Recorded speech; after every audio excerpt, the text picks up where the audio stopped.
তো আজকে বানাতে চলেছি আমরা চিকেন রেজালা।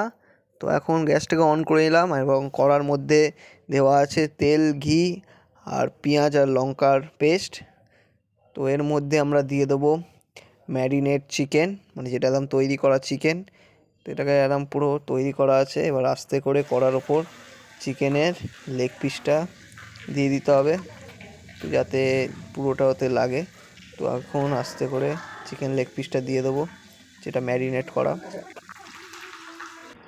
তো দিয়ে দেওয়ার পর যেটা পেস্ট বেরিয়েছিল চিকেনের, সেটা দিয়ে চাপা দিয়ে দেবো আধ ঘন্টার জন্য। তো আধ ঘন্টা পর খুলে হালকা কেশর দিয়ে দেবো, তার ওপর দিয়ে দেবো আমরা কাজু আর পোস্তর পেস্টটা দিয়ে কিছুক্ষণ নাড়িয়ে নেব। তারপর 5 মিনিট ঢাকনা দিয়ে রাখার পর সেটাকে ঢেলে নেব আমাদের বাটিতে। তো এখন রেডি হচ্ছে চিকেন রেজালা।